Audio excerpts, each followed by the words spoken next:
அனைவருக்கும் வணக்கம். உங்கள் கிருஷிபா அகாடமிலேருந்து வினிதா. இந்த வீடியோவில் நம்ம நவம்பர் 1, 2, 3க்கான கரண்ட் அவர்ஸ் பார்க்க போகிறோம். ஃபர்ஸ்ட் ஒன் பாருங்கள், போதையில்லா சமூகம். போதையில்லா சமூகம் இப்போ போதை பழக்கத்துக்கு அடிமையாகிறது அப்படிங்கிறத பார்த்திங்கன்னா இங்கே இருக்கக்கூடிய ஒரு மிகப்பெரிய சமூக பிரச்சனை உருவாகிறதுக்கான காரணமே அதுதான் அப்படின்னு சொல்லலாம். ஏன் அப்படின்னா நிறைய இப்போ பெண்களுக்கு எதிரான இந்த பாலியல் வன்கொடுமை இதுக்கு எல்லாமே ஒரு முக்கியமான ஒரு காரணம் என்னன்னு பார்த்திங்கன்னா இந்த போதை பழக்கத்திற்கு அடிமையாகிறது மட்டும்தான்.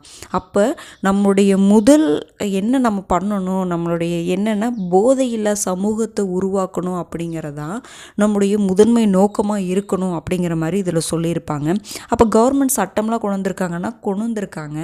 அதை நடைமுறையும் படுத்தியிருக்காங்க. அப்போவும் இன்னும் என்ன ஆகிட்டு இருக்குது அப்படின்னா அந்த போதைப் பொருளை கடத்துறது நம்ம நியூஸை டெய்லி பார்த்துட்டு தான் இருக்கோம். அங்கங்கே இது நடந்துகிட்டே தான் இருக்குது. ஓகேங்களா, அதை பற்றி தான் இதில் கொடுத்துருப்பாங்க. நீங்கள் இதெல்லாம் மெயின்ஸ் பாயிண்ட்டுக்கு யூஸ் பண்ணிக்கலாம். அப்போ இது போக நமக்கு ஒரு விழிப்புணர்வு இது மூலமாக இன்றைக்கி தேவைப்படுது. ஓகேங்களா, இப்போ பார்த்திங்கன்னா சாக்லேட்லாம் அந்த கலந்து கொடுத்துட்றாங்க. அதற்கப்புறம் என்ன பண்ணுறாங்கன்னா அவங்கள அடிமைப்படுத்துகிறாங்க. அதாவது அதற்கு அடிமையாக்கிடுறாங்க. அந்த போதைக்கு அடிமையாகும் பொழுது அவங்க என்ன ஆயிருன்னா அவங்களுடைய லைஃப் இதே மாறி போயிடுது. அவங்க தனிப்பட்ட மனிதருடைய வாழ்க்கை மட்டும்தான் மாறி போகுதான்னு கேட்டால் கிடையாது. அவங்கள நம்பி இருக்கக்கூடிய குடும்பம் அப்படிங்கிறது ரொம்ப பாதிக்கப்படுது அப்படிங்கிற மாதிரி பார்க்குறோம். ஓகேங்களா, ஃபஸ்ட்டு பாருங்கள், 1985 போதைப்பொருள் தடுப்பு சட்டம் கொண்டு வராங்க.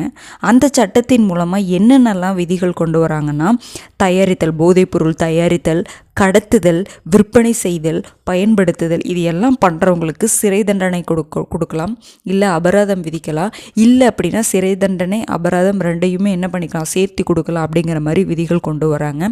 அதுக்கப்புறம் வேறு பாயிண்ட் என்ன சொல்கிறாங்க அப்படின்னா மது அருந்துவோர் எண்ணிக்கையில் தமிழ்நாடு எந்த பிளேஸில் இருக்குது பாருங்கள், 16வது இடத்துல இருக்குது அப்படிங்கிற மாதிரி சொல்கிறாங்க. இதில் ஒரு முக்கியமான விஷயம், ரொம்ப காலமாக மதுவிலக்கு வேணும் எத்தனையோ பேர் போராட்டம் பண்ணிகிட்ருக்காங்க. ஏன்னா அந்த மது அப்படிங்கிறதுனால ஒவ்வொரு குடும்பமும் எத்தனையோ குடும்பங்கள் இந்த மது அருந்துவோர்களால் பாதிக்கப்பட்டிருக்கு. நம்ம கண்கூட பார்த்துட்டு தான் இருக்கோம், நமக்கே அது தெரியும். ஓகேங்களா, அப்போ மது விலக்கு அமலில் உள்ள மாநிலங்கள் இதுல ஒரு பெரிய சாதனையான விஷயம் தானே. மது விலக்கு ஃபுல்லாகவே அங்கே கொண்டு வந்திருக்காங்க அப்படிங்கிறது ஒரு பாராட்டப்பட வேண்டிய விஷயந்தான். அப்போ எந்தெந்த மாநிலங்களில் மது விலக்கு அமலில் இருக்குதுன்னு பார்த்தீங்கன்னா குஜராத், பீகார், நாகாலாந்து, மிசோரம் இந்த ஸ்டேட்ஸ்லாம் மதுவிலக்கு அமலில் இருக்குது. இதுக்கப்புறம் இன்னொன்று சொல்கிறாங்கன்னா புகையிலை சொல்கிறாங்க இல்லைங்களா. இந்த புகையிலை பயன்பாடுனால பார்த்திங்கன்னா வருஷத்துக்கு எத்தனை பேர் உயிரிழக்கிறாங்கன்னு பாருங்கள், 80 லட்சம் பேர் இறக்குறாங்க இந்த புகையிலை பயன்பாடுனால. அப்போ இது மட்டும் தானே அந்த உயிரிழப்பு எதனால் ஏற்படுது, நோய்கள்னால. புற்றுநோய் நமக்கு தெரியும்ல, புற்றுநோய்க்கு மெயின் ரீசன், வாய் புற்றுநோய் வரக்கான மெயின் ரீசனே அதுதான். பாருங்கள், கரோனரி அந்த இருதய நோய், ஹார்ட் டிசீஸ்லாம் இப்போ பார்த்திங்கன்னா திடீர்னு ஒருத்தர் அட்டாக் வந்துடுது. இப்போ நார்மலாக எதுவுமே பண்ணலைனாவே சில பேர்த்துக்குலாம் இப்போ அட்டாக் வந்துடுது. அப்படிங்கும் பொழுது நம்மளா தேடி போய் அதில் விழுகிற மாதிரி தான் இருக்குது. இதெல்லாம் பாருங்கள், இருதய நோய், அடுத்தது வாய் புற்றுநோய், நுரையீரல் புற்றுநோய், சுவாச கோளாறு இது எல்லாமே புகையிலை பயன்பாடுனால ஏற்பட்டு வருஷத்துக்கு 80 லட்சம் பேர் இறந்து போகிறாங்க அப்படிங்கிற மாதிரி சொல்கிறாங்க. ஓகேங்களா, அடுத்தது பாருங்கள், வேறு ஏதாவது சட்டம் இருக்கான்னு கேட்டால் பாருங்கள், மத்திய அரசின் சிகரெட் மற்றும் புகையிலை பொருட்கள் தடுப்புச் சட்டம் 2003 கொண்டு வராங்க. அந்த சட்டத்தில் பிரிவு 6A என்ன சொல்லியிருக்குன்னு பார்த்தீங்கன்னா, பொது இடங்களில் புகைப்பது, பள்ளி கல்லூரி போன்ற கல்வி நிறுவனங்களிலிருந்து 100 மீட்டர் தொலைவு வரை விற்பனைக்கு தடை அப்படிங்கிற மாதிரி சொல்லியிருக்காங்க. என்னதுங்க, இந்த சிகரெட்டோ புகையிலை பொருட்களோ ஸ்கூல்லேருந்து பார்த்திங்கன்னா பள்ளி கல்லூரி போன்ற கல்வி நிறுவனங்களிலிருந்து 100 மீட்டர் டிஸ்டன்ஸில் தான் அந்த மாதிரி அந்த தொலைவு வரை என்னதுங்க இதெல்லாம் பண்ணக்கூடாது, விற்பனை பண்ணக்கூடாது அப்படிங்கிற மாதிரி ஒரு சட்டம் அமலில் இருக்குது. ஆனால் இன்றைக்கி எப்படி இருக்குதுன்னு பார்த்துக்கோங்க. இதனால் பாதிக்கப்படுறதே காலேஜ் ஸ்டூடெண்ட்ஸ் தான் ரொம்பவே பாதிக்கப்படுறாங்க. நம்ம பார்த்துட்டு தான் இருக்கோம். புரிஞ்சுதுங்களா? அப்போ இந்த சட்டங்கள் 1985 சட்டம் ரொம்ப முக்கியம். அடுத்தது 2003 கொண்டு வந்த சட்டம் ரொம்ப முக்கியம். சரிங்களா, இதையெல்லாம் கரெக்டாக ஃபாலோ பண்ணுறாங்களா அப்படிங்கிறது நம்ம தான் பார்க்கணும். சரிங்களா, இது விழிப்புணர்வு கண்டிப்பாக இன்றைய தலைமுறையினரும் சரி, இல்லை முன்னாடி தலைமுறையினராலும் சரி அவங்களுக்கு வந்து கண்டிப்பாக வந்து இது தேவைப்படுது. ஓகேங்களா? இந்த விழிப்புணர்வு வந்து எல்லாருமே நம்ம என்ன பண்ணிக்கணும் அப்படின்னா தெரிஞ்சிக்க வேண்டியது அவசியமாகிறது. ஓகேங்களா? அடுத்தது பாருங்கள், பாதுகாப்புத்துறை செயலராக யார் நியமிக்கப்பட்டிருக்காங்கன்னு பார்த்தீங்கன்னா ராஜேஷ்குமார் சிங். பாதுகாப்புத்துறை செயலர் யாருங்க? ராஜேஷ்குமார் சிங் அவர்களை வந்து நியமிச்சிருக்காங்க. அடுத்தது பாருங்கள், விவேக் தேவ்ராய் அப்படிங்கிற ஒருத்தர் வந்து காலமாயிருக்காரு, மறைஞ்சிருக்காரு. அவர் என்னவா இருந்திருக்காருன்னு பார்த்தீங்கன்னா பிரதமரின் பொருளாதார ஆலோசனை குழு தலைவராக இருந்திருக்காரு. செய்திகளில் இடம்பெற்ற ஆளுமைகள்னு சொல்கிறோம் பார்த்தீங்களா, அந்த டாப்பிக்கில் இது வரும். பிரதமரின் பொருளாதார ஆலோசனை குழு, economic advisory council to the prime minister அப்படின்னு நீங்கள் படிச்சிருப்பீங்க இல்லைங்களா, அதனுடைய தலைவராக இவர் வந்து பதவி வகிச்சிருப்பார். அவர் தான் பார்த்தீங்க அப்படின்னா மறைஞ்சிருப்பார். இப்போ 2015 அவருக்கு பத்மஸ்ரீ விருது கொடுத்துருப்பாங்க. அதுபோக 2015 19 வரைக்கும் நிதி ஆயோக்குடைய உறுப்பினராக அவர் இருந்திருப்பாருன்னு சொல்கிறாங்க. அடுத்தது இவர் நம்ம சொன்னோம் இல்லைங்களா, economic advisory council to the prime minister, அந்த அமைப்புடைய தலைவராக வந்து இவர் எந்த வருஷத்தில் இருந்திருக்காருன்னா 2017 முதல் வந்து இருந்திருக்காரு. இப்போ என்ன ஆயிட்டார் அப்படின்னா மறைஞ்சிருக்காரு அப்படிங்கிறத நம்ம பார்க்குறோம். நோட் பண்ணி வச்சுக்கோங்க, ரொம்ப முக்கியமான ஒரு பர்சனாலிட்டி, பார்த்துக்கோங்க. அடுத்தது பாருங்கள், வஜ்ர பிரகார். இது என்னதுன்னா ஒரு பயிற்சி, இராணுவ கூட்டு பயிற்சி. எந்த 2 நாடுகளுக்கு இடையிலான இராணுவ கூட்டு பயிற்சினா இந்தியாவும் அமெரிக்காவும். அப்போ 15வது இந்தியாவுக்கும் அமெரிக்காவுக்கும் இடையிலான இராணுவ கூட்டு பயிற்சி தான் என்னதுங்க, வஜ்ர பிரகார் அப்படின்னு சொல்கிறாங்க. அப்போ வஜ்ர பிரகார்னு கொடுத்துட்டு எந்த 2 நாடுகளுக்கு இடையிலான கூட்டு பயிற்சின்னு கேட்கலாம். இது வந்து இராணுவ பயிற்சியா, கடற்படை பயிற்சியா, விமான பயிற்சியா அப்படிங்கிற மாதிரி கேட்கலாம். எத்தனையாவது பயிற்சி இப்போ நடந்தது அந்த மாதிரி கேட்கலாம். ஓகேங்களா? எங்கே நடந்துச்சுன்னு கேட்கலாம். எங்கே நடந்திருக்குன்னா அமெரிக்காவில் இடாஹோ அப்படிங்கிற இடத்துல வந்து நடந்திருக்கு. இப்போ இதுக்கு முன்னாடி 14வது பயிற்சி எங்கே நடந்துச்சுன்னு பார்த்தீங்கன்னா நம்ம இந்தியாவில் மெகாலயாவில் உம்ரோயி டிஸ்ட்ரிக்டில் வந்து நடந்துச்சுன்னு சொல்கிறாங்க. ஓகேங்களா? இப்போ நிகழாண்டில் பார்த்தீங்கன்னா இந்தியாவுக்கும் அமெரிக்காவுக்கும் அதாவது 2 நாட்டு இராணுவ பயிற்சி பார்த்தோம் இல்லைங்களா, இராணுவ பயிற்சி வந்து 2வது பயிற்சி வந்து இது நடக்குது, இந்த பயிற்சியை வந்து நடக்குதுன்னு சொல்கிறாங்க. அப்போ முதல் பயிற்சி எங்கே நடந்துச்சுன்னு அப்படின்னா ராஜஸ்தானில். அது என்ன பேருங்க, யூத் அபியாஸ் அப்படின்னு சொல்லிட்டு. அப்போ யூத் அபியாஸ் அப்படிங்கிறதும் இந்தியா அமெரிக்காவுக்கு இடையிலான கூட்டு இராணுவ பயிற்சி தான். அதே மாதிரி வஜ்ர பிரகாரம் என்ன தான், இந்தியா அமெரிக்காவுக்கு இடையிலான கூட்டு இராணுவ பயிற்சி தான். அப்போ யூத் அபியாஸ் எங்கே நடந்துச்சுன்னா ராஜஸ்தானில் நடந்துச்சு. ஓகேங்களா? அடுத்தது பார்த்தீங்கன்னா 2வது எங்கே நடக்குது அப்படின்னா என்ன பேரில், வஜ்ர பிரகாரங்கிற பேரில் எங்கே நடக்குது, அமெரிக்காவில் வந்து நடந்ததுன்னு சொல்கிறாங்க. ஓகேங்களா? ரொம்ப முக்கியமான ஒரு இன்ஃபர்மேஷனுங்க, பார்த்து வச்சுக்கோங்க. அடுத்தது பாருங்கள், இந்த தில்லியில் காற்று மாசு. இது வந்து நீங்கள் அடிக்கடி நியூஸில் பார்க்கலாங்க. சரிங்களா? காற்று மாதம் நம்ம ஏற்கனவே முன்னாடியே பார்த்துருக்கோம். இது வந்து அதாவது தீபாவளி முடிஞ்சதுக்கப்புறம் ஒரு நியூஸ் கொடுத்துருப்பாங்க. ஏன் அப்படின்னா பட்டாசு வெடித்தது, ஏற்கனவே அங்கே வந்து காற்று மாசு பிரச்சனை இருக்குது. பட்டாசு வெடிக்கக்கூடாதுன்னு தடை இருந்தும் என்ன பண்ணியிருப்பாங்கன்னா வெடிச்சிருப்பாங்க. அதனால் இன்னும் வந்து காற்று மாசு அடைஞ்சிருக்கு அப்படிங்கிற மாதிரி அந்த ஏர் குவாலிட்டி இண்டெக்ஸ் வந்து மென்ஷன் பண்ணியிருப்பாங்க. நம்ம போன இதுலேயே பார்த்துட்டோம், எவ்வளோ பாயிண்ட் இருந்தால் 0 to 50 இருந்தால் எவ்வளோ, 50 to 51 to 100 இருந்தால் எவ்வளோ அப்படின்னு சொல்லிட்டு ஒவ்வொரு வேல்யூக்கு என்ன இது கடுமையான பாதிப்பு, இது சிறப்பாக இருக்குது, திருப்திகரமாக இருக்குது அப்படிங்கிற மாதிரி நம்ம பார்த்தோம் இல்லைங்களா, அந்த ஏர் குவாலிட்டி இண்டெக்ஸை வச்சு. அதே தான் இதில் அந்த பாயிண்ட் கொடுத்துருங்க. அக்டோபர் 31 பாருங்கள் எவ்வளோ இருக்குதுன்னு சொல்கிறாங்கன்னா 328 இருக்குதுன்னு சொல்கிறாங்க.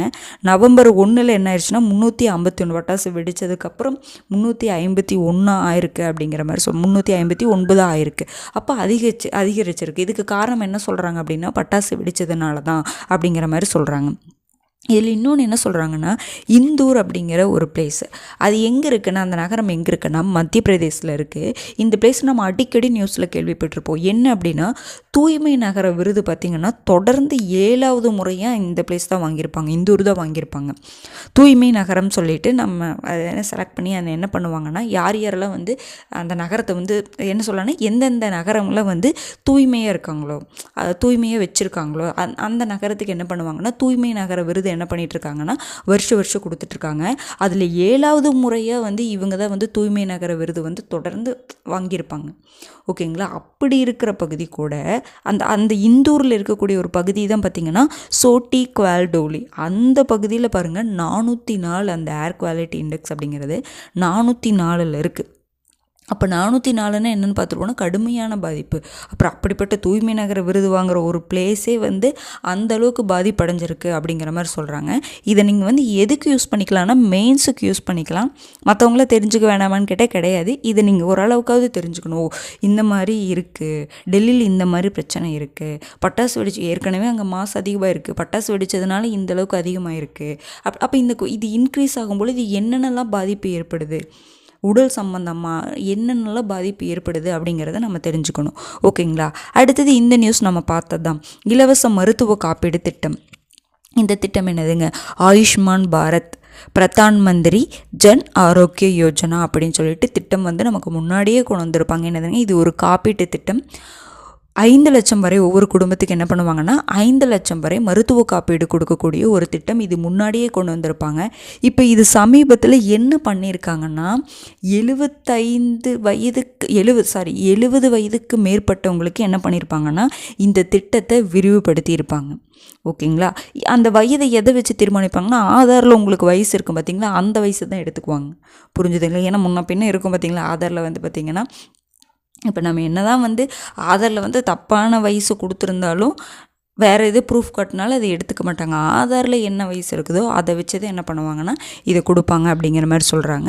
இப்போ முன்பே இதில் பதிவு பண்ணியிருப்பாங்க, இந்த 70 வயசுக்கு மேலே இருக்கவங்கள பதிவு பண்ணியிருப்பாங்கல்ல, அவங்களுக்கு அப்போ அது இப்போ 70 வயசு இருக்கும் முன்னாடி பதிவு பண்ணியிருப்பாங்க பார்த்தீங்களா, அவங்களுக்கு வந்து கூடுதலாக ஒரு 5 லட்சம் கொடுப்பாங்க, மருத்துவ தேவைகளுக்காக வந்து கொடுக்கறக்கு வாய்ப்பு இருக்குது அப்படிங்கிற மாதிரி சொல்லியிருப்பாங்க. இது போக வேறு என்ன சொல்லியிருப்பாங்கன்னா, இப்போ நிறைய திட்டம் இருக்குது, இப்போ காப்பீடு திட்டம் அப்படிங்கிறது நிறைய திட்டங்கள் இருக்கும், மத்திய அரசின் கீழவே வந்து நிறைய திட்டம் இருக்கும். அந்த திட்டத்தில் இருக்கிறவங்க அதே திட்டத்தில் தொடரலாம், இல்லை அப்படின்னா இதுக்கு சேஞ்ச் பண்ணிக்கலாம் அப்படிங்கிற மாதிரி சொல்லியிருப்பாங்க. அது போக மாநில லெவலில் இருக்கக்கூடிய திட்டங்களில் யாராவது இருந்தாங்கன்னா அவங்க என்ன பண்ணிக்கலாம், இதற்கும் அப்ளை பண்ணிக்கலாம் அப்படிங்கிற மாதிரி இன்ஃபர்மேஷன் கொடுத்துருப்பாங்க. நீங்கள் நியூஸை ஒரு டைம் ரீட் பண்ணுங்க, நம்ம ஒரு ஓவராலாக தான் சொல்கிறோம். நீங்கள் ரீட் பண்ணால் மட்டும்தான் மெயின்ஸுக்கோ இல்லை குரூப் 1 ப்ரிலிம்ஸில் அந்த ஸ்டேட்மெண்ட் கொடுக்கறதா இருந்தால் நம்மளால் அதை புரிஞ்சுக்க முடியும். நான் முன்னாடியே சொன்னது தாங்க, நீங்கள் இதை கவனிச்சுட்டு நீங்கள் ஒரு டைம் ரீட் பண்ணால் தான் இன்னும் நல்ல புரிதல் ஏற்படும். ஓகேங்களா. அடுத்தது பாருங்கள், ஐசிபிஎம் ரக ஏவுகணையை யார் வந்து சோதனை பண்ணியிருக்காங்கன்னா வடகொரியா வந்து சோதனை பண்ணியிருக்காங்க. அந்த ஏவுகணைக்கு பேர் என்ன வச்சுருக்காங்கன்னா ஹவாசாங் 19. அப்போ அந்த பேர் கொடுத்துட்டு அந்த ஏவுகணை வந்து சோதித்த நாடு அப்படிங்கிற மாதிரிலாம் கேட்கலாம். இது வந்து கண்டம் விட்டும் கண்டம் பாயக்கூடிய ஒரு வகை ஏவுகணை அப்படிங்கிற மாதிரி சொல்கிறாங்க. வடகொரியா வந்து சோதனை பண்ணியிருக்காங்க. ஓகேங்களா. அடுத்தது பாருங்கள், தீபம் 2 திட்டம். இந்த திட்டம் எங்கே வந்து தொடங்கியிருக்காங்கன்னா ஆந்திராவில் இந்த திட்டம் எதற்காக அப்படின்னு பார்த்திங்கன்னா, ஏழை குடும்பங்களுக்கு ஒரு வருஷத்துக்கு என்ன பண்ணுறாங்கன்னா 3 இலவச கேஸ் சிலிண்டர் கொடுக்கக்கூடிய திட்டம் தான் பார்த்திங்கன்னா தீபம் 2 திட்டம். அப்போ அந்த திட்டத்தை கொடுத்துட்டு இது எந்த மாநிலத்தில் இருக்கக்கூடிய ஒரு திட்டம், நடைமுறையில் இருக்கக்கூடிய ஒரு திட்டம்னு கேட்கலாம். ஆந்திராவில் இருக்கக்கூடியது. அந்த திட்டத்துடைய நோக்கம் கேட்கலாம். ஓகேங்களா. அது போக நம்ம மெயின்ஸில் எழுதும்போது மற்ற மாநிலங்களுடைய திட்டத்தையும் நம்மளுடைய மாநிலத்துடைய திட்டத்தையும் நம்ம என்ன பண்ணி எழுதலாம், கம்பேர் பண்ணி எழுதலாம். ஓகேங்களா. இந்த மாதிரி பார்த்துக்கோங்க. அடுத்தது நவம்பர் 1 வந்து ரொம்ப ஒரு முக்கியமான நாளுங்க. என்னென்னு பார்த்திங்கன்னா, நமக்கு தெரியும் நம்மளுடைய தமிழ்நாடை பொறுத்த வரைக்கும் உள்ளாட்சி நாள் அப்படின்னு சொல்லிட்டு நம்ம வந்து செலிப்ரேட் பண்ணிகிட்ருக்கோம். அதே மாதிரி பார்த்திங்கன்னா அன்றைக்கி வந்து கிராம சபை கூட்டங்கள்லாம் நடக்கும் அப்படிங்கிற மாதிரி நம்ம சொல்லியிருந்தோம். ஓகேங்களா. நடைபெற்றுட்டு தான் இருக்குது நவம்பர் 1. அன்றைக்கி தான் பார்த்திங்கன்னா என்னென்ன நிறைய மாநிலங்கள் வந்து பிரிஞ்சு உருவாயிருக்கும், நிறைய யூனியன் பிரதேசங்கள்லாம் உருவாயிருக்கும். அப்போ அவங்கவுங்களுக்குலாம் பார்த்திங்கன்னா இப்போ என்ன சொல்லலாம்னா அன்றைக்கி ஆந்திரா தினம், கர்நாடக அந்த நாளில் உருவானங்காட்டி அந்தந்த மாநில நாள் வந்து நவம்பர் 1 தான் இருக்கும். தமிழ்நாடுக்கு மட்டும் நம்ம தமிழ்நாடு நவம்பர் 1 தான் வந்து பிரிஞ்சிருக்கும். தமிழ்நாடு அதாவது மெட்ராஸ் தனியாக ஒரு ஸ்டேட்டை வந்து பிரிஞ்சிருக்கும் நவம்பர் 1 தான். ஆனால் இருந்தாலும் முன்னாடி நம்ம வந்து அது தமிழ்நாடு நாளாக வந்து கொண்டாடிட்டு இருந்தோம். ஆனால் அதுக்கப்புறம் என்னாச்சு அப்படின்னா நம்ம மாற்றிட்டு ஜூலை 18 நம்ம என்ன பண்ணுறோம் அப்படின்னா என்னவா கொண்டாடுறோம் அப்படின்னா தமிழ்நாடு தினமாக கொண்டாடுறோம். அன்றைக்கி தான் பார்த்திங்கன்னா மெட்ராஸ் வந்து தமிழ்நாடு அப்படிங்கிற மாற்றலாம் அப்படின்னு சொல்லிட்டு தீர்மானத்தை கொண்டு வந்திருப்பாங்க அறிஞர் அண்ணா. அதனால் நம்ம என்ன பண்ணிகிட்ருக்கோம்னா ஜூலை 18 என்ன பண்ணியிருக்கோம் அப்படின்னா தமிழ்நாடு நாளாக கொண்டாடிட்டுருக்கோம். ஆனால் நம்ம உருவானது எப்போ தான், நவம்பர் 1 தான். ஓகேங்களா. புரிஞ்சுதுங்களா. முன்னாடி அப்படி தான் கொண்டாடிட்டு இருந்தாங்க. ஆனால் அதை பற்றி கூட இஷ்யூ வந்துச்சுல்ல, எப்போ உருவாச்சோ அப்போ தானே வந்து அந்த மாநில நாளாக கொண்டாடணும் அப்படிங்கிற மாதிரிலாம் பேசுபொருளாக இருந்துச்சு. ஆனால் இருந்தாலும் இப்போ நடைமுறையில் இருக்கிறது என்ன தான், ஜூலை 18 தான் தமிழ்நாடு தினம். நவம்பர் 1 பார்த்திங்கன்னா உள்ளாட்சி தினம் நமக்கு தெரியும். அன்றைக்கி வந்து இந்த கிராம இதெல்லாம் பண்ணுவோம் பார்த்திங்களா, அதாவது கிராம சபை கூட்டம்லாம் வந்து நடைபெற்றுட்ருக்கும். ஓகேங்களா, பாருங்கள், தமிழ்நாடு, ஆந்திரா, கர்நாடகா, கேரளா, மத்திய பிரதேஷ், சத்தீஸ்கர், பஞ்சாப், ஹரியானா 8 மாநிலங்கள் வந்து என்ன இருக்கும் அப்படின்னா இன்றைக்கி தான் வந்து நவம்பர் 1 தான் வந்து என்ன இருக்கும் அப்படின்னா உதயமாக இருக்கும். அடுத்தது 5 யூனியன் பிரதேசங்கள் பார்த்திங்கன்னா அந்தமான் நிக்கோபர் தீவுகள், சண்டிகர், டெல்லி, புதுச்சேரி, லட்சத்தீவு, இந்த 5 யூனியன் பிரதேசங்களும் எப்போ தான் உருவாயிருக்கும் அப்படின்னு பார்த்திங்கன்னா நவம்பர் 1 தான். ரொம்ப முக்கியமான ஒரு இன்ஃபர்மேஷனுங்க, பார்த்து வச்சுக்கோங்க. அடுத்தது பார்த்திங்கன்னா புதிய அனலாக் ஆய்வு மையம், அதாவது இந்தியாவிலேயே வந்து ஒரு முதல் அனலாக் ஆய்வு மையம் எங்கே தொடங்கியிருக்காங்கன்னு பார்த்தீங்கன்னா லடாக்கில் லே பகுதியில். இந்த அனலாக் ஆய்வு மையம் அப்படின்னா என்னதுன்னா, இப்போது ஒரு சோதனை பண்ணக்கூடிய, ஆய்வுனாவே நமக்கு தெரியும் சோதனை பண்ணக்கூடிய ஒரு மையம். எது சோதனை அப்படின்னா என்ன சோதனை பண்ண போகிறாங்க அப்படின்னா, இப்போ விண்வெளியில் இருக்கக்கூடிய சூழல் நமக்கு தெரியும் பார்த்திங்களா, விண்வெளியில் இருக்கக்கூடிய சூழல். இப்போ நாம் வந்து மனிதர்களை வந்து அனுப்ப போகிறோம், அந்த விண்வெளி சூழல் எப்படி இருக்குன்னு தெரியாது. நம்ம போய் அங்கே போய் சோதிச்சுட்டுலாம், சோதனை வந்து அங்கே போய் டைரெக்டாக நம்ம போய் பண்ண முடியாது. இங்கே ஒரு டைம் சோதனை பண்ணால் என்னென்னலாம் மனிதர்களுக்கு சிக்கல் ஏற்படும், அங்கே போய் இருந்தால் இதெல்லாம் அனுப்புனா என்னென்னலாம் பிரச்சனை வரும்னு தெரிஞ்சால் அதை நம்ம இங்கேயே ரெக்டிஃபை பண்ணிக்கலாம். இங்கே சோதனை பண்ணால் தான் இங்கே ரெக்டிஃபை பண்ணிவிட்டு நம்ம அங்கே வந்து மனிதர்கள் அனுப்பும் பொழுது அவர்களுக்கு அங்கே எந்தவித பாதிப்பும் ஏற்படாது. அதுதான் சோதனை பண்ணக்கூடிய ஒரு ஆய்வு மையம். எங்கே அமைச்சிருக்காங்கன்னு பார்த்திங்கன்னா லடாக்கில் லே பகுதியில்.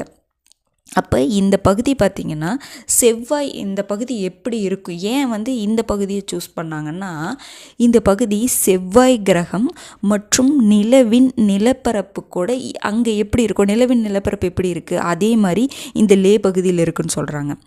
செவ்வாய் கிரகம் எப்படி இருக்கும், அந்த பகுதியோடைய அதாவது டெம்பரேச்சர் எல்லாமே தான். ஓகேங்களா, அந்த பகுதியோடைய நிலப்பரப்பு டெம்பரேச்சர் எப்படி இருக்குமோ அதுவும் இந்த லே பகுதியும் ஒரே மாதிரி இருக்குது.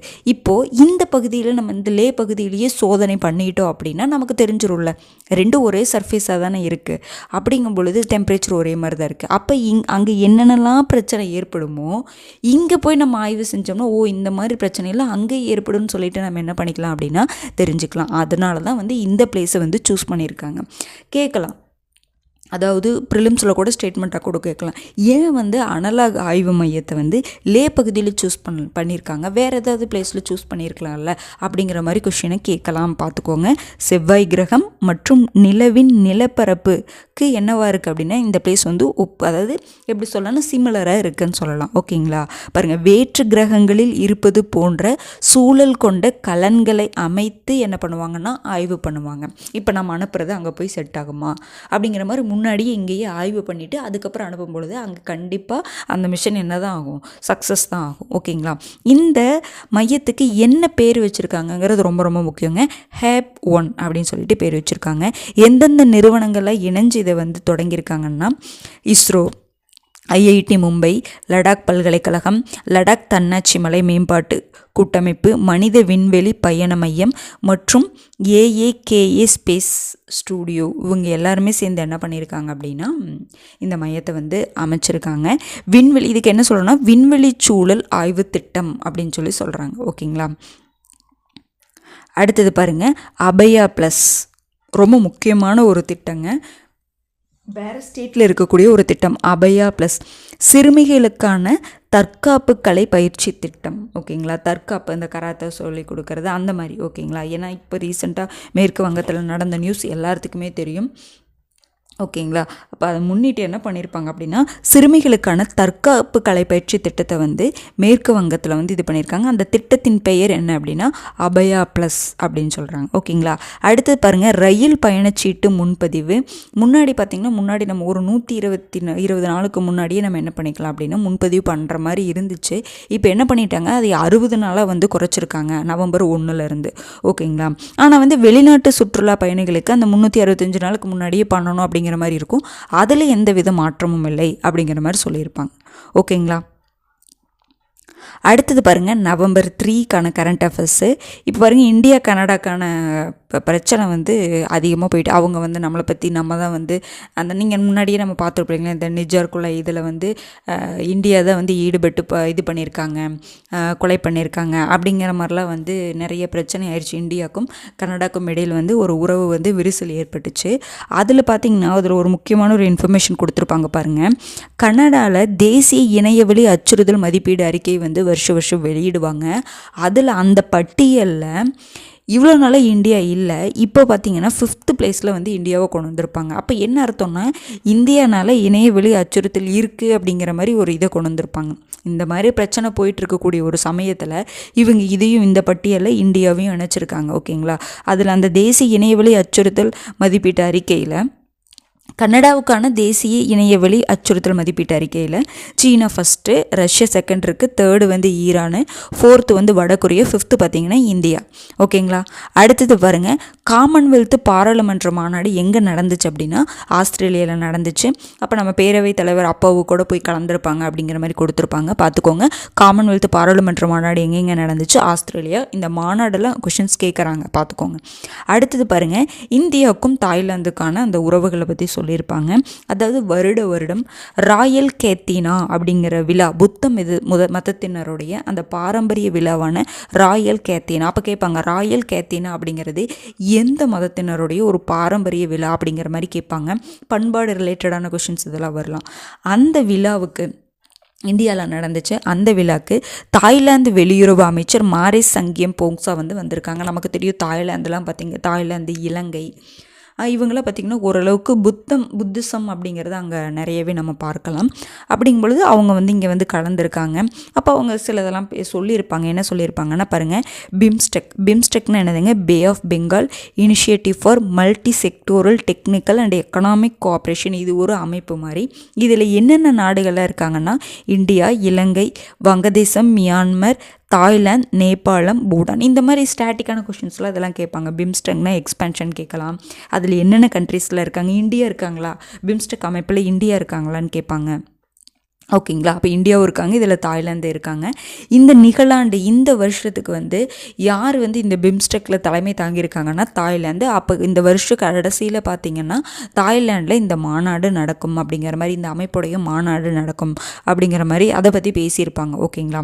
இந்த அமைப்பு வந்து ரொம்ப ஒரு முக்கியமான அமைப்புங்க, பார்த்துக்கோங்க. அது போக பார்த்திங்கன்னா நம்முடைய கிழக்கு நோக்கிய கொள்கை அப்படின்ட்டு நம்ம வச்சுருப்போம். சரிங்களா. ஈஸ்ட் இந்தியா பாலிசி, அதாவது என்ன சொல்லலாம்னா ஈஸ்ட் வெஸ்ட் பாலிசி அப்படிங்கிற மாதிரி நம்ம நிறைய ஈஸ்ட் இந்தியா பாலிசி இல்லைங்க, ஈஸ்ட் வெஸ்ட் அப்படிங்கிற மாதிரி அந்த பாலிசி. சரிங்களா. ஈஸ்ட் பாலிசி அப்படிங்கிற மாதிரி நம்ம இருக்கும். அந்த கொள்கைக்கு நம்ம தாய்லாந்து வந்து ரொம்ப முக்கியம். அதாவது கிழக்கு நோக்கிய செயல்பாடு அப்படின்னா என்னதுன்னு பார்த்திங்கன்னா அந்த கிழக்கு சைடு இருக்கக்கூடிய கண்ட்ரீஸில் நம்ம அதிகமாக என்ன பண்ணுவோம் அப்படின்னா அவங்கள நோக்கி நம்மளுடைய செயல்பாடு இருக்கும். அப்படிங்கும்பொழுது வணிகத்தை அந்த வணிகத்துக்கும் அவங்களுக்கும் நமக்கு வந்து அந்த வணிக ஒப்பந்தம், தகவல் தொழில்நுட்ப ஒப்பந்தம், இந்த மாதிரி நிறைய, இது மட்டும் கிடையாது, நிறைய ஒப்பந்தம் நம்ம போட்டு, இதுதான் வந்து கிழக்கு நோக்கிய கொள்கை. கிழக்கில் இருக்கக்கூடிய கண்ட்ரிஸ் மேலே நம்ம என்ன பண்ணுறோம் அப்படின்னா அவங்களுக்கு நம்மளுடைய அந்த உறவுகளை வந்து என்ன பண்ணிக்கிறது அப்படின்னா மேம்படுத்திக்கிறது. அதுதான் வந்து கிழக்கு நோக்கிய கொள்கை அப்படின்னு சொல்கிறாங்க. சரிங்களா. அதில் தாய்லாந்து வந்து என்னவா இருக்குது அப்படின்னா முக்கியத்துவமாக இருக்குது அப்படிங்கிற மாதிரி சொல்கிறாங்க. ஓகேங்களா. ஈஸ்ட் பாலிசி, அதாவது ஈஸ்ட் வெஸ்ட் அப்படி நிறைய இருக்கும். ஈஸ்ட் வெஸ்ட் பாலிசி, ஓகேங்களா. ஈஸ்ட் இந்தியா பாலிசி, அந்த மாதிரி நிறைய இருக்கும். ஓகேங்களா. பாருங்கள், அடுத்தது U19 உலக குத்துச்சண்டை. இது எங்கே நடந்துச்சு அப்படின்னா அமெரிக்காவில் நடந்துச்சு. இதில் இந்தியா பார்த்திங்கன்னா 6 பதக்கங்கள் வாங்கியிருக்காங்க. அதில் ஒரு தங்கம். கிருஷா வர்மா. ஓகேங்களா. அப்போ கிருஷா வர்மா எந்த விளையாட்டை சேர்ந்தவர்னு பார்த்திங்கன்னா குத்துச்சண்டையை சேர்ந்தவங்க. ஓகேங்களா. அதிகமாக நீங்கள் ஸ்போர்ட்ஸோடைய பர்சன்ஸ்லாம் அந்த பெண்களாக இருந்தாலும் சரி, ஆண்களாக இருந்தாலும் சரி, அவங்களுடைய நேம்ஸ் எல்லாம் வந்து தெரிஞ்சு வச்சுக்கோங்க. முக்கியமான இந்த கோல்டு வாங்குறாங்க பார்த்திங்களா, அவங்களுடைய நேமெல்லாம் தெரிஞ்சு வச்சுக்கோங்க. ஏன்னா இப்போ நம்ம ஒரு ஸ்போர்ட்ஸ் சொன்னால் ஒரு 5 பேர் 6 பேராவது அந்த ஸ்போர்ட்ஸில் இருக்க முக்கியமான ஒரு 6 பேரை நம்ம கண்டிப்பாக தெரிஞ்சு வச்சுக்கணும். ஓகேங்களா. அடுத்தது பாருங்கள், சீனியர் ஆடவருக்கான 14வது தேசிய ஹாக்கி சாம்பியன்ஷிப் எங்கே நடந்துச்சுன்னு பார்த்தீங்கன்னா சென்னையில் நடந்துச்சு. ஓகேங்களா. சென்னையில் வந்து நடந்துச்சு, பார்த்துக்கோங்க. அடுத்தது பாருங்கள், 14வது எங்கே நடந்துச்சு? சென்னையில். அடுத்தது பருவநிலை மாற்றம் நம்ம பார்த்துட்டே வரோங்க. பருவநிலை மாற்றம் பற்றி டெய்லி வந்துட்டே தான் இருக்கும். இதையெல்லாம் நீங்கள் நோட் பண்ணி வச்சுட்டே வாங்க. இதில் பார்த்திங்கன்னா பெருசாக ப்ரிலிம்ஸ் பாயிண்ட் ஆஃப் வியூவில் கிடையாது. நீங்கள் மெயின்ஸுக்கு இந்த பாயிண்ட்லாம் யூஸ் பண்ணிக்கலாம். இந்த பருவநிலை மாற்றத்தினால இந்த ஆசிய வளர்ச்சி வங்கி இருக்குது பார்த்திங்களா, அந்த பேங்க்கு என்ன சொல்லியிருக்காங்கன்னு பாருங்கள். 2070க்குள்ளே இந்தியாவுக்கு 24.7% இழப்பு ஏற்படும். ஜிடிபியில் இழப்பு ஏற்படும். எதனால்? இந்த பருவநிலை மாற்றத்தினாலன்னு சொல்கிறாங்க. எவ்வளோ ஒரு முக்கியமான இன்ஃபர்மேஷன் பார்த்துக்கோங்க இதனால். அது போக இந்தியா மட்டும் தனியாக பார்த்தோன்னா 24.7% அவங்களுக்கு இழப்பு ஏற்படும். இப்போ ஆசியா மற்றும் பசிபிக் பிராந்தியத்திலேயே இதனால் எவ்வளோ ஜிடிபி லாஸ் ஆகும்னா 16.9%ன்னு சொல்கிறாங்க. இதெல்லாம் நீங்கள் மெயின்ஸுக்கு எழுதக்கூடிய பாயிண்ட்ஸுங்க, பார்த்துக்கோங்க. ஆசிய வளர்ச்சி வங்கி, இதனுடைய தலைவர் யாருன்னு பார்த்தீங்கன்னா மசட்சுகு அசகாவா. இதை வேணால் உங்களுக்கு மேட்ச்சில் ப்ரிலிம்ஸில் கேட்குறக்கு வாய்ப்பு இருக்குது. அதுக்கப்புறம் வேறு என்னென்னலாம் பாதிப்பு ஏற்படும்னு சொல்லியிருக்காங்க பாருங்கள். சுமார் 30 கோடி மக்கள் கடலோர வெள்ளத்தினால பாதிப்படைவாங்கன்னு சொல்கிறாங்க. $10,000 கோடி உடைய அந்த கடலோர சொத்துக்கள் சேதமாகும்னு சொல்லியிருக்காங்க. அதுபோக வேறு என்ன பாயிண்ட், ஒரு முக்கியமான பாயிண்ட் பாருங்கள். பசுமை இல்ல வாயுக்கள் உமிழ். இதனால தான் நம்ம காற்றுமா இருந்தது என்ன சொல்லலாம் அப்படின்னு, இந்த பருவநிலை மாற்றத்துக்கு காரணமே இந்த பசுமை இல்ல வாயுக்களுடைய உமிழ்வு தான் சொல்கிறாங்க. இந்த உமிழ்வு ஆசியாவில் பார்த்திங்கன்னா 2000வது வருஷத்தில் பார்த்திங்கன்னா 29.4% இருந்துச்சு. 2021 பார்த்திங்கன்னா அதிகரிச்சிருக்கு பாருங்கள், 45.9% அதிகரிச்சிருக்கு. அதில் மெயினாக சீனா மட்டுமே 30% காரணம் சீனா தான் சொல்கிறாங்க. புரிஞ்சுதுங்களா? இதெல்லாம் ரொம்ப முக்கியம். அப்போ சீனா அதிகமாக இந்த உமிழ்வை வெளியிடுறாங்க. அப்போ அவங்க என்ன பண்ணணும், இதுக்கான ஸ்டெப்பெல்லாம் எடுக்கணும். அந்த மாதிரி நிறைய எல்லா கண்ட்ரிஸும் சேர்ந்து தான். ஆனால் சில கண்ட்ரிஸ், அதாவது வளர்ந்த நாடுகள்கிட்ட இருந்து இந்த உமிழ்வு அப்படிங்கிறது அதிகமாக இருக்குது. ஓகேங்களா? பாருங்கள். அடுத்தது இதெல்லாம் முக்கியமான பாயிண்ட்ஸுங்க. நீங்கள் இதில் எடுத்து எழுதிக்கோங்க, மெயின்ஸுக்கு எழுதிக்கலாம். ஓகேங்களா? அடுத்தது பாருங்கள். பாதுகாப்பான பிரசவத்துக்காக தமிழகம் ஒரு புதிய திட்டத்தை கொண்டு வந்திருப்பாங்க. அந்த திட்டத்தின் கீழே என்ன பண்ணுறாங்கன்னா, எல்லாருமே கர்ப்பிணிகள் அவங்களாம் இருக்காங்க பார்த்தீங்களா, பிக்மி அப்படிங்கிற பதிவுத்தலை இணையத்தை அதில் என்ன பண்ணிக்கணும் அப்படின்னா பதிவு பண்ணிக்கணும் அப்படின்னு சொல்கிறாங்க. அந்த பதிவு பண்ணிக்கலாம், இல்லை நம்மளே பண்ணிக்கலாம், இல்லை பக்கத்தில் போய் இந்த நிறைய அதுக்காக மையம்லாம் இருக்கும் பார்த்தீங்களா, அங்கே போய் என்ன பண்ணிக்கலாம் அப்படின்னா பதிவு பண்ணிக்கலாம் அப்படிங்கிற மாதிரி சொல்கிறாங்க. இ-சேவை மையம்லாம் இருக்குது பார்த்தீங்களா, அங்கே போய் பதிவு பண்ணிக்கலாம். அந்த பதிவு பண்ணிட்டாங்க அப்படின்னா இதை பார்த்துட்டே இருப்பாங்க. ஓகேங்களா? பார்த்துட்டே இருக்கும் பொழுது அதன் மூலமாக, ஏன்னா இது என்ன ஆகுதுன்னா அப்படி பிரசவத்துக்கப்புறம் அந்த உயிரிழப்பு அதிகமாக ஏற்பட்டுருக்கு அப்படின்னு சொல்லிட்டு நம்ம முன்னாடியே பார்த்தோம். தமிழ்நாட்டில் கொஞ்சம் இன்க்ரீஸ் ஆகிருக்கு அப்படிங்கிற மாதிரிலாம் நம்ம பார்த்தோம் இல்லைங்களா? அப்போ அதை பார்த்துட்டோம் அப்படின்னா அப்பப்போ என்ன பண்ணிக்குவாங்கன்னா யார் யாருக்கு அதை செக் பண்ணிக்கலாம். ஓகேங்களா? அவங்களோட இன்ஃபர்மேஷன் எல்லாம் கொடுத்துட்டோம் அப்படின்னா, என்னென்னலாம் ஏதாவது நோய் இருக்கா அந்த மாதிரிலாம் இன்ஃபர்மேஷன்லாம் கொடுத்துட்டோம் அப்படின்னா இந்த தகவல் எதுக்கு போயிடும் அப்படின்னா சீமாங் அவசரகால மகப்பேறு மற்றும் குழந்தைகள் நல மருத்துவ மையம்க்கு போய் அவங்க என்ன பண்ணிக்குவாங்கன்னா செக் பண்ணிவிட்டு அதுக்கப்புறம் ட்ரீட்மெண்ட், அதுக்கு தகுந்த மாதிரி ட்ரீட்மெண்ட் கொடுப்பாங்க. ஓகேங்களா? இந்த பிளட் ப்ரெஷர்லாம் நார்மலாக இருக்கணும். பார்த்திங்களா, நிறைய பேர்த்துக்கு இந்த பிரசவத்துக்கு அப்புறம் உயிரிழக்கிறாங்கன்னா அதுக்கு ஒரு மெயின் காரணம் அதுவும் சொல்கிறாங்க. சரிங்களா? ரத்த இழப்பு அதிகமாயிரும். அதுக்கப்புறம் பார்த்திங்கன்னா பிளட் ப்ரெஷர் கரெக்டாக இருக்கணும். அது இல்லாத பட்சத்தில் அந்த இடத்துல நமக்கு பிரச்சனையாகும். அவங்களுக்கு மட்டும் இல்லாமல் குழந்தைகளுக்கும் ஆகும். அப்படிங்கிற அதை முன்னாடியே நம்ம என்ன பண்ணுறோம், இந்த மாதிரி பதிவு பண்ணிவிட்டு அதன் மூலமாக ட்ரீட்மெண்ட் கரெக்டாக கொடுத்துட்டோங்க அப்படின்னா என்ன பண்ணிடலாம்னா அது ஓரளவுக்கு நம்ம என்ன பண்ணிடலாம், சரி பண்ணிடலாம். ஓகேங்களா? அடுத்தது பாருங்கள், யூவின் டிஜிட்டல் தளம். இது நம்ம முன்னாடியே பார்த்து தான். இதுவும் என்ன தான் கர்ப்பிணி பெண்களுக்கான சென்ட்ரல் கவர்மெண்ட் கொண்டு வந்த ஒரு தடுப்பூசி திட்டத்தின் கீழே கொண்டு வரப்பட்டது இது. ஓகேங்களா? இந்த தளத்தின் மூலமாக நம்ம என்ன பண்ணி தடுப்பூசி என்னென்னலாம் தடுப்பூசி போட்டிருக்காங்க அப்படிங்கிறதுலாம் அதெல்லாம் என்ன ஆயிரும் அப்படின்னா ரெக்கார்ட் ஆயிரும் அதில். அதுக்காக தான் இந்த யூவின் டிஜிட்டல் தளம் அப்படிங்கிற மாதிரி. ஓகேங்களா? சுகாதாரம் மற்றும் குடும்ப நல அமைச்சகம் தான் என்ன பண்ணியிருப்பாங்கன்னா இதை கொண்டு வந்திருப்பாங்க. யூ அப்படிங்கிறது யூஐபின்னு சொல்லுவாங்க, யூனிவர்சல் இம்யூனைசேஷன் ப்ரோக்ராம் அப்படின்னு சொல்லிட்டு தடுப்பூசி செலுத்தக்கூடிய ஒரு திட்டம் தான் இது. அதுதான் யூவின் அப்படிங்கிறது என்னன்னு பார்த்தீங்கன்னா கர்ப்பிணி பெண்கள் மற்றும் குழந்தைகளின் தடுப்பூசிக்காக கொண்டு வரப்பட்ட ஒரு தளம் அப்படின்னு சொல்லலாம், டிஜிட்டல் தளம். அதில் அது சம்மந்தமான இன்ஃபர்மேஷன் எல்லாமே இருக்கும். அதில் அப்ளை பண்ணிக்கலாம், அதுக்கப்புறம் தடுப்பூசி போட்டுக்கலாம், என்னென்னலாம் தடுப்பூசி போட்டிருக்காங்க அப்படிங்கிறத எல்லாமே நம்ம என்ன பண்ணிக்கலாம் அப்படின்னா செக் பண்ணிக்கலாம். ஓகேங்களா? நமக்கு தெரியும் பெரியம்மை நோய்க்கான முதல் தடுப்பூசி 1796 என்ன பண்ணுறாங்க அப்படின்னா, ஏன்னா முன்னாடியெல்லாம் பெரியம்மை அப்படிங்கிறது ஒரு மிகப்பெரிய ஒரு பரவிட்டு இருந்துச்சு பார்த்தீங்களா நோய். அப்படிங்கும் பொழுது அதற்கான முதல் தடுப்பூசி 1796 கொண்டு வராங்க. அதுக்கப்புறம் கொஞ்சம் கொஞ்சமாக டெவலப் ஆகிட்டே வரும் பொழுது, அதாவது இப்போ பார்த்திங்கன்னா ஒரு 12 தடுக்கக்கூடிய நோய்களுக்கு ஒரு வருஷத்துக்கு வந்து தடுப்பூசி வந்து போடும். ஒவ்வொரு வருஷத்துக்கும் வந்து தடுப்பூசி 12 தடுக்கக்கூடிய நோய்களுக்கான தடுப்பூசி வந்து போட்டுட்ருக்காங்க. அந்த யுனிவர்சல் இம்யூனைசேஷன் ப்ரோக்ராம்னு பார்க்குறோம் பார்த்திங்களா, அதற்கு கீழே என்ன பண்ணிகிட்ருக்காங்க அப்படின்னா தடுப்பூசி போட்டு தான் இருக்காங்க. அப்போ அந்த திட்டம் எப்போ கொண்டு வந்தால் 1985 என்ன பண்ணுறாங்க கொண்டு வராங்க. ஓகேங்களா, இது எல்லாமே இந்த தடுப்பூசி யூவினை பற்றி பார்க்குறோங்க.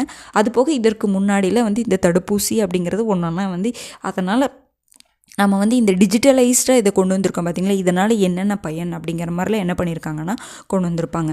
அதை சொல்லியிருப்பாங்க இந்த இன்ஃபர்மேஷனில். இந்த யூவின் அப்படிங்கிறது இதன் மூலமாக நம்ம எங்கே இருந்தாலும் வந்து என்ன பண்ணிக்கலாம்னா தடுப்பூசி போட்டுக்கலாம். நம்ம பிளேஸ்னால் அந்த பிளேஸில் தான் போய் போடணும் அப்படிங்கிற மாதிரிலாம் கிடையாது. ஓகேங்களா, எங்கேருந்து வேணாலும் என்ன பண்ணிக்கலாம்னா இதை நம்ம யூஸ் பண்ணிக்கலாம் அப்படிங்கிற மாதிரி சொல்லியிருப்பாங்க. இந்த யூவின் அப்படிங்கிறது பாருங்கள், ஒரு சிம்பிளாக சொல்லணும் அப்படின்னா தடுப்பூசி தொடர்பான பதிவேடு, கர்ப்பிணி பெண்களுக்கும் குழந்தைகளுக்கும். ஓகேங்களா, அதை நீங்கள் ஞாபகம் வச்சுக்கோங்க. இந்த யூவின் இதுக்கு கீழே தான் பார்த்தீங்கன்னா குழந்தைகளுக்கு ஆயுஷ்மான் பாரத் சுகாதார கணக்கை வந்து தொடங்கிக்கலாம், அபா அப்படின்னு சொல்லுவாங்க. அப்போ அபா அப்படிங்கிறது என்னென்னா ஒரு ஐடி. இப்போ குழந்தைகளுக்கு அந்த அபா ஐடி அப்படிங்கிற மாதிரி க்ரியேட் பண்ணுவாங்க. ஓகேங்களா, இது கீழேயே நம்ம க்ரியேட் பண்ணிக்கலாம் அப்படிங்கிற மாதிரி சொல்கிறாங்க. ஓகேங்களா, ஆயுஷ்மான் பாரத் ஹெல்த் அக்கௌண்ட் அப்படின்னு சொல்கிறாங்க. அந்த அபா அப்படின்னா என்னென்னு கேட்பாங்க, எக்ஸ்பென்ஷன் கேட்கலாம், பார்த்து வச்சுக்கோங்க. அடுத்தது இதுக்கு முன்னாடி பார்த்தீங்கன்னா 2014 தான் அந்த ஈவின் மின்னணு தடுப்பூசி நுண்ணறிவு கட்டமைப்பு அப்படின்னு சொல்லிட்டு எலக்ட்ரானிக் வேக்சின் இன்டெலிஜென்ஸ் நெட்வொர்க் அப்படின்னு சொல்லிட்டு கொண்டு வராங்க. இதன் மூலமாக சேமிப்பு மற்றும் கடைசி நிலை வரையிலான விநியோகத்தை நம்மளால் பண்ண முடியுது. இதன் மூலமாக தெரிஞ்சுக்கலாம் இல்லைங்களா, இந்த ஈவின் எலக்ட்ரானிக் மூலமாக இந்த தடுப்பூசி கூட்டமைப்பு மூலமாக நம்ம என்ன தெரிஞ்சுக்கலாம், யார் யார் போட்டிருக்காங்க, இன்னும் எவ்வளோ தேவைப்படுது அப்படிங்கிற எல்லா டீட்டெயில்ஸுமே நம்ம என்ன பண்ணிக்க முடியும்னா தெரிஞ்சுக்க முடியும். இது கொண்டு வந்ததுக்கப்புறம் தான் சேமித்து வைக்கவும் முடிஞ்சது, சேமித்து வச்சு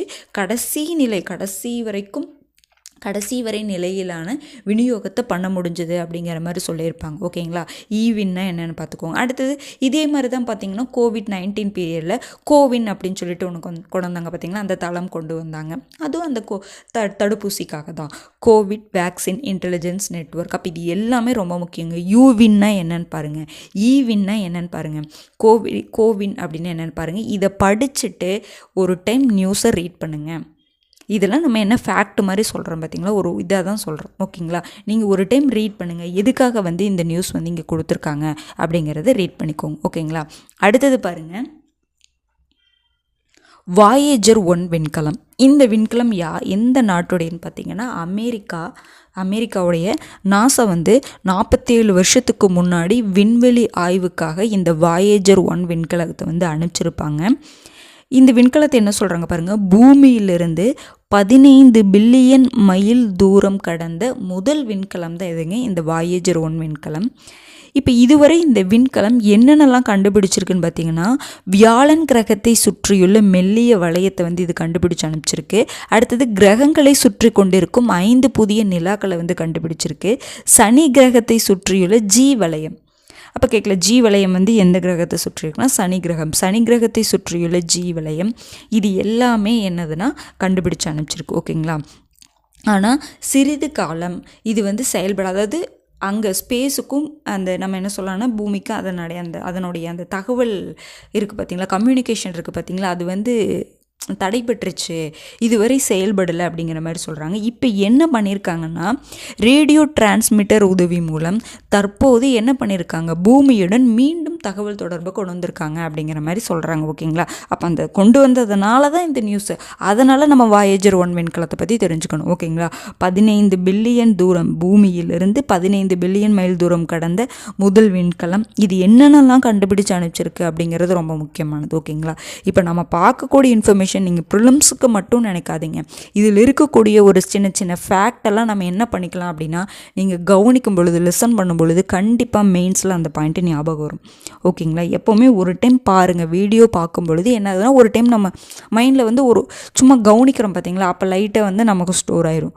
இன்னும் நம்ம படிக்கும் பொழுது இன்னும் ஒரு 10%, ஒரு 20% வந்து மைண்டில் ஸ்டோர் ஆகும். மறுபடியும் ரிவைஸ் பண்ணும் பொழுது இன்னும் ஃபுல்லாகவே நம்ம கம்ப்ளீட் பண்ண மாதிரி ஆயிரும்.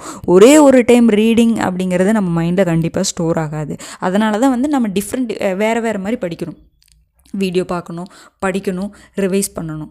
3 ஸ்டெப்பாக நம்ம என்ன பண்ணணும், டெஸ்ட் எழுதி பார்க்கணும் 4 விதமாக. ஓகேங்களா? ஃபஸ்ட்டு வீடியோ பார்க்குறோம், அதாவது கவனிக்கிறோம், லிசன் பண்ணுறோம். வீடியோ பார்க்குறதுனா என்னதுன்னா லிசனிங் பண்ணுறோம். அப்புறம் நம்ம லேர்ன் பண்ணுறோம். அப்புறம் அது என்ன பண்ணுறோம், ரைட் பண்ணுறோம். அடுத்தது என்ன பண்ணுறோம் அப்படின்னா ரிவைஸ் பண்ணுறோம். இந்த 4ஐயும் நம்ம யூஸ் பண்ணும் பொழுது தான் நம்ம படித்ததே ஃபுல்ஃபில்லாக கம்ப்ளீட் ஆகும். புரிஞ்சுதுங்களா? இதே மாதிரி கரண்ட் அஃபேர்ஸ்க்கு மட்டும் இல்லைங்க, எல்லா சப்ஜெக்ட்டுக்குமே இந்த ஒரு 4 இதை நீங்கள் ஃபாலோ பண்ணிங்க அப்படின்னா கரெக்டாக நம்ம என்ன பண்ணலான்னா கொண்டு போகலாம். நம்ம எல்லோரும் என்ன பண்ணுறோன்னா ரீடிங் மட்டும்தான் பண்ணுறோம். ரீடிங் மட்டும் பண்ணும் பொழுது என்ன ஆகாது அப்படின்னா லேர்ன் பண்ணுறோம், ரீட் பண்ணுறோம். ஆனால் நம்ம ஒரு டைம் கவனிக்கும் பொழுது 10%, ஒரு 20% வருது. ஓகேங்களா? 20% ஸ்டோர் ஆகுது. நம்ம திருப்பி அதை லேர்ன் பண்ணும்பொழுது ஒரு 20%, திருப்பி ரைட் பண்ணும்பொழுது ஒரு 20%, திருப்பி ரிவைஸ் பண்ணும்பொழுது ஒரு 20%, அதுக்கப்புறம் இன்னொரு ரீரிவிஷனும் பண்ணணும். அப்படிங்கும்பொழுது ஒரு 20%. இந்த மாதிரி தான் நம்ம படிப்பை ஸ்டெப் பை ஸ்டெப்பாக தான் கொண்டு போக முடியும். ஓகேங்களா? முதல் டைமே படித்தோன்னே நமக்கு ஒன்றுமே புரிய மாட்டேங்குது அப்படின்னு சொல்லிட்டு நம்ம என்ன பண்ணிடுறோன்னா அதை விட்டுறோம். அந்த மாதிரி கிடையாது. ஓகேங்களா? இதை ஒரு டைம் பாருங்கள். ஓகேங்களா? இன்றைக்கி November 1, 2, 3க்கான கரண்ட் அஃபேர்ஸ் போட்டுட்டோம். நீங்கள் பார்த்துட்டு நியூஸ் பேப்பரை ஒரு டைம் ரீட் பண்ணிடுங்க. ஓகேங்களா? நன்றி. அடுத்த வீடியோவில் சந்திக்கலாம்.